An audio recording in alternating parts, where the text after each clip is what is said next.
Halo pemirsa setia Surabaya TV, bertemu lagi dengan saya Angel dalam program Dialog Khusus. Kali ini spesial sekali karena kita sudah bersama dengan sosok yang sudah tidak asing lagi buat kita semua. Siapa lagi kalau bukan dengan Dr. Michael Exodumulyo selaku anggota Komisi D DPRD Kota Surabaya. Langsung saja kita sapa, apa kabar dokter? Apa kabar Angel? Baik, kita udah lama nggak bahas sesuatu yang perlu diperhatikan ya di kota kita ya. Betul, tapi kalau pembahasan sama Dr. Michael ini sepertinya selalu panas gitu ya dokter ya? Harus semangat ya, karena semangat ya. kasihan warga kita itu harus diperjuangkan. Waduh, di awal-awal sudah di-spill, kasihan Iya. warga kita harus diperjuangkan. Ini kan masyarakat atau pemirsa setia Surabaya TV penasaran apa nih yang perlu diperjuangkan. Nah, pemirsa, kali ini kita akan membahas tema, kalau sebelumnya dengan Dr. Michael ya, kita sudah pernah membahas tentang 144 penyakit yang tidak ditanggung BPJS. Nah, kali ini masih seputar BPJS, cuman bedanya kali ini kita membahas tentang rumah sakit non BPJS. Katanya sih tidak boleh menolak pasien JKN saat gawat darurat. Nah, hal itu memang sudah tertuang dalam Undang-Undang nomor 36 tahun 2009. Tapi apakah implementasinya betul-betul sudah diterapkan sesuai dengan amanat undang-undang atau belum? Kita tanyakan langsung. Bagaimana, dokter? Ya, jadi hari ini nih kita sorot dengan tajam ya Angel, bahwa rumah sakit swasta itu tidak boleh lagi menolak pasien atau warga yang terindikasi penyakit-penyakit darurat. Oke. Sehingga warga yang datang ke rumah sakit itu harus dilayani. Kedaruratannya harus bisa diatasi. Kemudian Sebentar dokter, tidak boleh lagi. Berarti sebelumnya pernah ada oh dong? iyalah. Di-spill tipis-tipis boleh dokter? Karena sebelumnya kan selalu ditanya warga itu, pasien BPJS ya gitu ya. Seakan-akan pasien BPJS itu adalah golongan-golongan yang nggak punya uang gitu loh. Apalagi di rumah sakit swasta. Jadi nggak boleh ya dokter ditanyakan begitu? Nggak ada kata-kata yang seperti itu, seharusnya dihindari ya. Jadi tidak etis sekali kita ada orang sakit udah emergensi dan dia perlu tindakan secepatnya. Kemudian kita masih tanya lagi, BPJS ya atau bayar sendiri ya? Ini diatasi dulu baru ditanya gitu ya. Emangnya ada bedanya dokter antara BPJS sama bayar sendiri perawatannya, treatmentnya? Kita bicara ini bukan di rumah sakit negeri atau rumah sakit pemerintah, tapi yang kita bicara ini rumah sakit swasta. Oh, oke. Rumah sakit swasta yang di dalam pikirannya adalah profit. Oke, Atau baik. yang bisa bayar. Nah, sekarang ini yang saya bahas adalah apakah benar kalau rumah sakit swasta itu bisa menolak pasien BPJS yang darurat. Ini kan yang saya tangani ini, yang kita bahas. Dan sekali lagi saya berbicara seperti ini.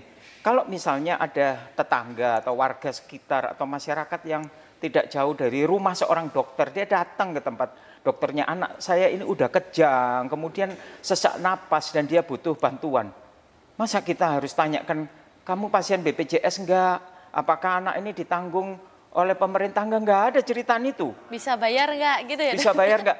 Yang jelas atasi dulu kegawat daruratannya, baru setelah itu kita bicarakan administrasinya. Dan hal inilah yang harus ditekankan untuk seluruh rumah sakit swasta. Jadi di sini kata-kata yang paling penting adalah disepakati dulu penyakit-penyakit yang dianggap emergensi yang bisa dilayani di rumah sakit swasta. Mengapa demikian? Karena Kepala BPJS Surabaya mengatakan, jangan khawatir warga Surabaya yang terkena penyakit-penyakit darurat bisa datang ke rumah sakit swasta. Kami yang akan membayarnya. Keren nggak? Tapi kalau nggak ada pembuktiannya, jangan. Implementasinya sudah dilakukan belum ternyata kenyataannya dokter? Sudah. Sudah. Pada waktu kami mengumpulkan beberapa perwakilan rumah sakit swasta, ada BPJS, ada beberapa perwakilan rumah sakit swasta yang dalam tanda petik belum bekerja sama dengan BPJS, mereka mengatakan bahwa saya ini sudah menolong warga yang darurat. Tetapi kesulitannya pada waktu saya mau klaim ke BPJS, agak susah sekali. Sampai akhirnya udahlah, anggap aja saya beramal rumah sakitnya, kemudian saya lupakan. Daripada jengkel. Nah sekarang itu tidak ada kata-kata jengkel, ini profesional. Jadi kalau BPJS mengatakan itu, apalagi perkataan itu dikeluarkan oleh Kepala BPJS Surabaya, harus bertanggung jawab. Tidak ada lagi kata-kata yang namanya rumah sakit sudah menolong warga miskin atau warga yang emergensi, tetapi klaimnya mengalami kesulitan bahkan tidak dibayar. Yang namanya perwakilan DPRD itu bukan hanya kita memperjuangkan masyarakat aja. Kita juga memperjuangkan rumah-rumah sakit yang punya hati baik untuk menolong masyarakat. Jadi kalau rumah sakit yang sudah berbuat baik, tetapi klaimnya itu masih istilahnya itu diklemprak nih, itu agak dipersulit, itu datang dan buat surat ke Komisi D. Maka kami yang akan memanggil BPJS apa kendalanya. Kenapa kok BPJS tidak membayar rumah sakit yang mempunyai misi untuk menolong warga yang emergensi. Jadi tadi kalau sudah dokter sebutkan bahwa sebetulnya beberapa rumah sakit swasta sudah menjalankan amanat itu untuk menolong sekalipun memang mereka belum bekerja sama dengan BPJS. Tapi ternyata yang menjadi kesulitannya adalah karena proses klaimnya yang justru sulit, ya kan? Kalau dokter melihat apakah memang hanya karena proses klaimnya sulit atau ada faktor lain juga mungkin? Faktor lain itu adalah adanya kesepakatan mengenai penyakit emergensi itu menurut rumah sakit itu ini, menurut BPJS itu ini. Kok bisa beda-beda dokter? Iya, karena satu dokter dan dokter yang lain itu punya pendapat yang berbeda. Oleh sebab itu pada waktu pertemuan dengan Persatuan Rumah Sakit Indonesia, kemudian BPJS, perwakilan dari rumah-rumah sakit swasta yang belum bekerja sama dengan BPJS, itu saya mengatakan di dalam pertemuan itu bahwa seharusnya BPJS, Persatuan Rumah Sakit Indonesia, kemudian yang ada di Surabaya ya, kemudian rumah sakit swasta itu mereka bertemu untuk menyatakan bahwa penyakit ini itu bisa dilakukan di rumah sakit swasta walaupun dia tidak bekerja sama dengan BPJS. Dan yang kedua, ayat yang kedua itu mengatakan BPJS akan menanggung biaya warga Surabaya yang ditangani di rumah sakit swasta dan dalam kurun waktu itu harus ditulis. Jadi klaimnya itu setelah diaudit kemudian dinyatakan ya layak bayar, maka dia akan mendapatkan pembayaran itu berapa lama, jangan 1 tahun 2 tahun. Jangan terlalu lama juga ya, nanti nggak mau nolong lagi rumah sakit swastanya. Tapi tadi sempat dokter Michael sebut ada perbedaan ya perspektif antara penyakit yang urgent antara BPJS dan juga rumah sakit. Kalau dari versi BPJS penyakit apa saja yang urgent, kalau dari versi rumah sakit apa? Nah itu nanti dibahas saja, karena saya tidak mungkin akan mengatakan pendapat saya pribadi untuk diterapkan di persetujuan ini. Harusnya dari rumah sakit mengatakan bahwa penyakit-penyakit ini dengan gejala keluhan seperti ini sudah masuk di dalam kategori kegawatan seperti itu. Lah wong yang 144 itu aja masih belum beres-beres sampai sekarang. Bayangkan pasien demam berdarah yang datang ke rumah sakit. Ini rumah sakit pemerintah juga. Kemudian dia tidak sampai 40 derajat tapi 38,5 derajat. Oleh rumah sakit itu dipulangkan. Sampai di rumah, anak ini tambah lama tambah lemes. Kemudian dibawalah ke rumah sakit yang lain dan akhirnya sampai di sana tidak tertolong. Dan ini sangat menyakitkan kita karena informasi ini yang meninggal ini adalah mahasiswi yang cum laude, mahasiswi dari Muhammadiyah yang cum laude. Buat saya sakit hati saya. Karena dia ini adalah andalan bangsa kita, terutama anak Surabaya juga. Dan dia berprestasi, meninggal karena demam berdarah. Meninggal karena dipulangkan ke rumah karena enggak sesuai gitu, trombositnya masih belum memenuhi syarat untuk opname, kemudian panasnya juga enggak sampai 40 derajat karena ngotot di 144 penyakit itu. Berarti menurut dokter harus ada evaluasi dong kalau sudah ada korban jiwa? Ya harusnya yang evaluasi itu kan dinas kesehatan. Kita ini kan sudah bersuara cerewet banget gitu di media, mana yang kita nggak ngomong. Cuman kalau dari dinas kesehatan yang sebagai pelaku utama, dia harusnya lebih sensitif kalau sudah ada banyak kejadian kematian. Dinas kesehatan harus langsung evaluasi, monitoring. Ini kesalahannya di mana, di puskesmasnya ataukah di pelayanan yang kurang baik dari rumah sakit negeri. Nah itu yang harus kita terus Evaluasi dong kalau seperti itu. Kita hanya bisa menyarankan, tapi kita nggak punya keputusan untuk itu. Oke, jadi sampai menit ini aja sudah cukup banyak ya evaluasi yang disampaikan Dokter Michael. Kalau untuk BPJS tadi pertama mungkin harus ada kesepakatan antara penyakit yang memang dirasa urgent harus ada kesamaan ya. Lalu Mbok klaimnya jangan lama-lama, itu juga kritiknya betul. untuk BPJS. Lalu kalau untuk Dinas Kesehatan barusan apa dokter kritiknya? Monitoring dan evaluasi. Evaluasi. Jadi kalau hal yang semacam ini, pertanyaan saya, apakah kita masih bisa menerima persyaratan 144 penyakit? Apakah hal itu akan mempersulit warga di dalam mendapatkan pelayanan di rumah sakit? Kalau memang merasa ini perlu untuk dari 144 itu, ternyata ada 3 penyakit loh yang perlu dipertimbangkan atau 5 penyakit. Nah itu masih mending. Tapi kalau dibiarin aja 144, nggak tahu lah, yang penting itu dari pusat. Ngomongnya kan gitu, dari pusat-pusat terus. Berapa korban lagi gitu ya dokter Mau ya? berapa korban lagi yang harus timbul, itu perlu evaluasi, perlu monitoring gitu. Setelah penerapan 144 yang dibatasi, bagaimana dengan efek kejadian masyarakat? Oke, tadi ada satu cerita yang sudah dokter ceritakan tentang mahasiswa yang cum laude yang tadi kena demam dan harus meninggal. Ada cerita lain nggak mungkin dokter serupa yang sekiranya karena hasil tidak segera dievaluasi akhirnya memakan korban juga? Ada banyak lah. Itu kan yang terakhir yang saya agak nyesel gitu ya, karena mahasiswa ini ya cantik juga. Bukan masalah cantik ya, tapi prestasinya itu sayang gitu loh. Nah, kalau yang kedua ini masalah anak seorang Gojek ya, anak yang Gojek gitu. Driver online ya? Iya, dia datang ke satu rumah sakit pemerintah, kemudian karena tidak memenuhi syarat, panasnya juga nggak sampai gitu, akhirnya disuruh pulang. Sampai dipulang, anak ini tambah lemes gitu ya. Keadaan umumnya tambah lemah, ibunya juga takut juga. Akhirnya pergilah dia ke rumah sakit pemerintah yang kedua gitu. Sampai rumah sakit pemerintah yang kedua dinyatakan bahwa waduh ini nggak ditanggung BPJS, ini nggak bisa gitu. Karena menurut mereka ini tidak memenuhi syarat untuk bisa masuk di rumah sakit. Syarat tuh mungkin demamnya belum sampai 40 ya, atau banyaklah ya. persyaratan-persyaratan yang diberikan oleh BPJS. Nah, kemudian oleh bapak ibunya dibawalah ke rumah sakit swasta. Maaf ya, saya bicarakan ini bukan orang yang mampu. Kalau orang yang mampu saya nggak ngomong di sini. Yang saya perjuangkan ini adalah warga yang tidak mampu. Kemudian karena ketakutan, ini anak tunggal, kemudian dia bawa ke rumah sakit swasta dan akhirnya dinyatakan anak ini terkena demam berdarah. Untuk menyelamatkan nyawa anak ini diperlukan 38 juta. Sehingga, maaf, tadi kan saya awali ceritaan bahwa ini anak sopir Grab, sopir Gojek.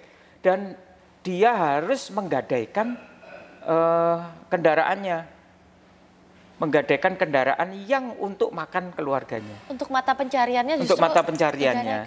Okay. Dan itu pun tidak bisa memenuhi pembayaran itu. Akhirnya anak ini keluar kurang lebih sekitar 7 hari dan kasihan. Sampai sekarang aja motornya juga nggak bisa ditebus. Pertanyaan saya, ini dosa siapa? Siapa yang akan memonitor? Teriakan dari mana warga yang seperti ini untuk minta tolong? Apakah dia akan habis untuk berhutang, tutup hutang, dia hutang lagi? Kebijakan itu perlu dievaluasi dan dimonitoring. Karena jangan sampai ada warga yang kesulitan, menangis luar biasa untuk menyelamatkan anaknya, tetapi dia kehilangan pekerjaannya. Oke, baik. Sesuai dengan tema kita hari ini, tadi dokter juga sudah ceritakan ada salah satu anak driver yang terpaksa karena di rumah sakit pemerintah sampai 2 kali ditolak dan akhirnya ke rumah sakit swasta, bilnya 38 juta sampai menggadaikan motor. Nah, karena tema kita hari ini adalah rumah sakit swasta tidak boleh menolak pasien urgent. Nah, kalau kasus itu terjadi lagi, apakah BPJS bisa mengklaimkan, membayar klaimnya kepada rumah sakit swasta? Nah, ini pertanyaannya bagus. Jadi gini, dia bisa pergi ke rumah sakit swasta. Rumah sakit swasta ini akan menolong. Yang penting anak ini jangan masuk ke syok. Jadi demam berdarah itu, misalnya demam berdarah, Kalau waktu dia demam berdarah, dia masih belum syok. Tetapi kalau dia sudah masuk DSS, kalau DB dia masih belum. DSS itu Dengue Shock Syndrome, di mana anak ini pun kalaupun dia akan ditolong, itu sudah masuknya ICU. Oke, jadi istilahnya tidak lama lagi anak ini akan masuk di dalam fase kematian. Nah, kalau yang seperti ini, artinya dia membutuhkan cairan yang cukup, dia harus dimobilisasi, kemudian dia harus diobati, terapi, sehingga dia terbebas dulu dari kritisnya. Dari UGD itu akan merefer atau akan mengirim dia ke rumah sakit yang BPJS. Bekerjasama dengan pemerintah. Ya, jadi bukan berarti dia bawa nginep, enggak. Oh, oke. Jadi diatasi dulu di UGD, diperbaiki kondisinya, kemudian dirujuk ke rumah sakit pemerintah yang bekerja sama dengan BPJS. Oke, berarti artinya rumah sakit swasta tuh tidak boleh menolak, apalagi kalau keadaannya emergensi, gawat darurat. Jadi ditangani dulu sampai masa kritisnya selesai, apabila sudah dirasa stabil, bisa dirujuk, dipindahkan ke rumah sakit pemerintah yang sudah bekerja sama dengan BPJS. Tepat sekali. Oke. Iya. Nah, untuk proses klaimnya sendiri seperti apa? Apakah nanti keluarga akan dibebankan gimana-gimananya atau minta uang muka mungkin gimana nih dokter? Gak ada. Nggak ada ya? Kalau sampai dimintain uang muka ya langsung telepon aja, nomor telepon saya tuh catat tuh ya. Nanti bisa dibaca di nomor ini.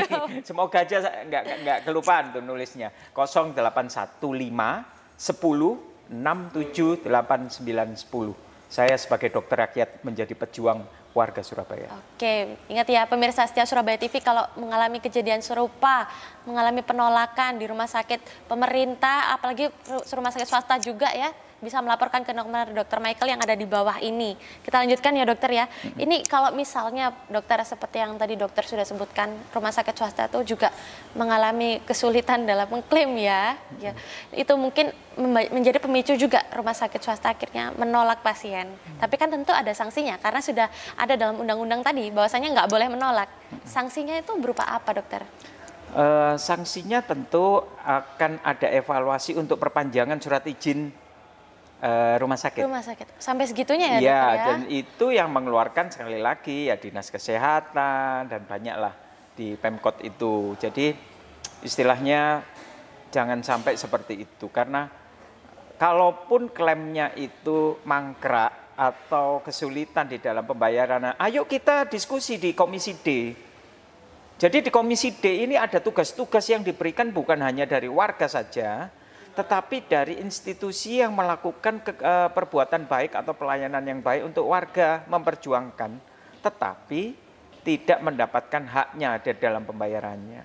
Mereka itu juga warga yang perlu dilindungi, diperjuangkan, karena dia udah membantu kami untuk bisa melayani warga-warga miskin gitu. Oke, kalau menurut dokter apa cara yang paling efektif saat ini agar kisah-kisah seperti anak ojek tadi tidak terulang?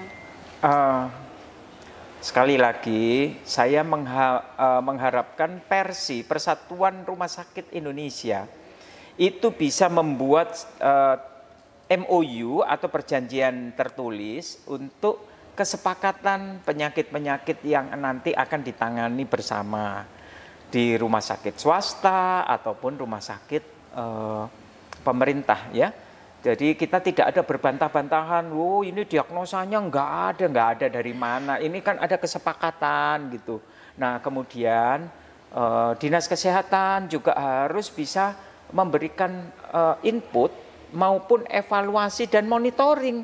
Apakah kesepakatan itu berlangsung dengan baik enggak? Nah gongnya itu BPJS, karena BPJS kan juru bayar. Lah kalau sampai juru bayar terus nggak mau bayar terus piye toh? Kan kita nih bingung duit TDE senggowo kok. Jadi kalau kita nggak bisa mau klaim ke Dinas Kesehatan, ya pastinya ke BPJS. Nah ayo tolong BPJS yang seperti ini sudah memenuhi perjanjian, tetapi kenapa sih kok duitnya nggak keluar-keluar, kan gitu Angel. Oke, ya. Dokter sudah ada sentil manja nih, semua kena rata nih, dari BPJS kena, Dinas Kesehatan kena. Jadi dari rumah sakit juga sudah kena. Terakhir mungkin pesannya kepada masyarakat atau pemirsa setia Surabaya TV, dokter yang pernah mengalami atau mungkin ke depan setelah menonton video ini mengalami hal serupa, sekali lagi boleh lapor kemana dokter? Iya, jadi warga yang paling penting adalah Komisi D ini sekarang komisi yang udah berubah yang menjadi komisi yang benar-benar mau mendengarkan, mau berjuang untuk warga. Jadi kalau kita sudah memperjuangkan warga, warga itu aja bingung. Jadi kalau dia sudah bingung, anakku loro terus piye? Nah itu hubungi nomor yang saya berikan. Nanti di nomor itu kita berikan solusi. Kita bisa menghubungi rumah-rumah sakit yang terdekat dari pemukimannya. Seperti itu. Nomornya nomor berapa? 0815 10 6 7 8 9 10. Dah, mau ngomong pendidikan yang ngomong di situ, nggak punya pekerjaan ngomong di situ, kesehatan ngomong di situ. Nanti saya akan sampaikan di rapat komisi. Karena itulah PR kita. Jadi jangan buat kita nggak ada kerjaan. Kasih pekerjaan. Karena buat apa kita dipilih kalau kita nggak ada pekerjaan? Harus, itu pun warga yang harus sensitif untuk itu. Jadi sekali lagi warga Surabaya kalau mendapatkan kegawatan darurat di keluarga kita, jangan bingung. Tetapi kita sudah mendapatkan statement dari pimpinan BPJS Surabaya, kalau ini masuk ke gawat darurat, rumah sakit yang terdekat manapun, baik swasta maupun negeri, harus menerima pasien gawat darurat, walaupun rumah sakit itu belum bekerja sama dengan BPJS. Baik, pemirsa setia Surabaya TV, tadi sudah didengarkan ya statement dari Dr. Michael selaku anggota komisi di DPRD Kota Surabaya. Jangan takut, jangan ragu apabila Anda memiliki keluh kesah tentang apa yang Anda rasakan tentang pelayanan rumah sakit. Ada yang tidak berkenan, boleh langsung segera dilaporkan di nomor di bawah ini. Nomor yang tadi juga sudah disebutkan dengan Dr. Michael. Dan tentu saja kita berharap ya dokter, agar ada kesepakatan antara beberapa pihak ini agar tidak memakan korban yang selanjutnya ya dokter ya? Iya, betul. Oke, baik pemirsa Surabaya TV, terima kasih juga Dr. Terima kasih Michael Anja, terima atas kasih waktu dan undangannya kesempatannya. dari Jangan Surabaya TV. kapok-kapok untuk terus memperjuangkan masyarakat. Ya, baik. Pemirsa setia Surabaya TV. Terima kasih pemirsa untuk kehadirannya dan tontonannya. Jangan lupa untuk selalu menyaksikan dialog khusus di Surabaya TV. Saya Angel, pamit undur diri. Salam Surabaya TV.